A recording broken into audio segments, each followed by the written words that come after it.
Hello friends, welcome to Emblix academy. Digital మార్కెటింగ్లో fake experience backdoor jobs ఉంటాయా లేదా topic discuss చేద్దాం.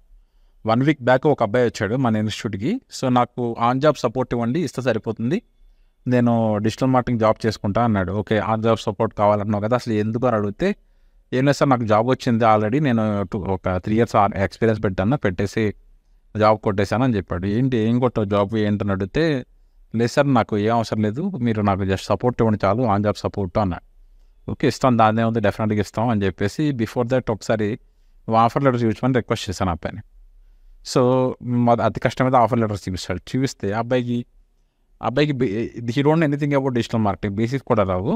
Okay, అంతా 4.5 lakhs సిటీసీ వాళ్ళు ఆఫర్ చేశారు. 4.5 lakhs సిటీసీ ఆఫర్ చేశారు కదా అని చెప్పేసి నేనేం చేశానంటే, ఇమీడియట్గా కంపెనీని చెక్ చేసుకోవచ్చు కదా, నేను ఏం చేశానంటే రిజిస్టర్ ఆఫ్ కంపెనీస్ అని ఉంటుంది ROC, దానిలో చెక్ చేశాను.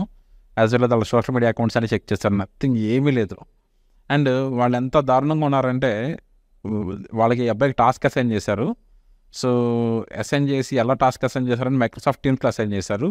ఎవరు వర్క్ ఫ్రమ్ హోమ్ జాబ్ అంట. సో ఆఫీస్కి వెళ్ళాల్సిన అవసరం లేదంట, జస్ట్ టాస్క్ అసైన్ చేస్తే టాస్క్ అవుట్పుట్ ఇవ్వాలంట అని చెప్పాడు. Okay, fine.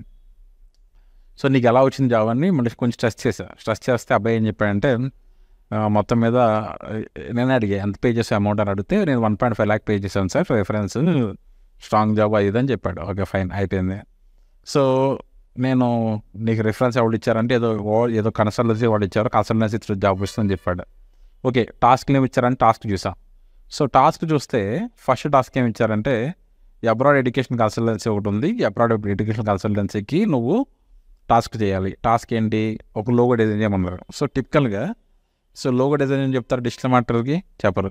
సో ఎవరు చేస్తారు, అది గ్రాఫిక్ డిజైనర్ చేస్తారు. ఓకే, ఏమి ఇచ్చారో టాస్క్ ఇచ్చి, నువ్వు ఒక మంచి ఫేమస్ అబ్రాడ్ ఎడ్యుకేషన్ కన్సల్టెన్సీ ఉన్నాయో రెఫరెన్స్ ఇచ్చి దానిలాగా లోగో చేయమంటే అబ్బాయి నానా కష్టపడి కెమెరా డిజైన్ చేశాడు.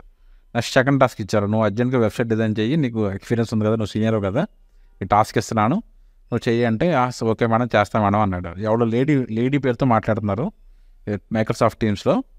సో నెక్స్ట్ టాస్క్ ఏంటంటే, మళ్ళీ అబ్బాయికి ఏమో రాదు, ఏం తెలియదు కదా, టాస్క్ ఏందని అడుగుతున్నారు. సో ఈ అబ్బాయి దగ్గర అవుట్పుట్ లేక నాకు గ్రాండ్ ఫాదర్ చనిపోయారు అని చెప్పి ఏవో స్టోరీస్ చెప్తాను చాట్లో చూస్తున్నా.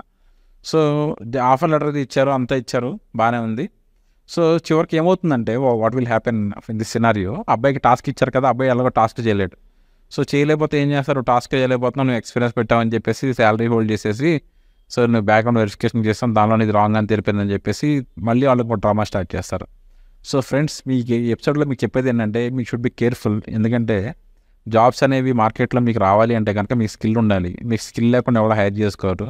సో బ్యాక్డోర్ జాబ్స్ అనేది ఏంటంటే, సో నీకు బాగా స్కిల్ ఉండి, ఓకే, నువ్వు ఇంటర్వ్యూలో సెలెక్ట్ అవ్వడం కోసం హెచ్ఆర్ టీమ్కి ఏదో ఆ ప్రాసెస్లో కొంచెం హెల్ప్ చేస్తారు తప్పిస్తే, అసలు ఏం స్కిల్ లేకుండా, ఏ నాలెడ్జ్ లేకుండా, సో మీరు బ్యాక్డోర్లో పెట్టేస్తే మీరు సక్సెస్ అయితే కారు. Be careful friends. మీకు ఏమైనా డౌట్స్ ఉంటే కనుక feel free to ask in comments. Thank you friends.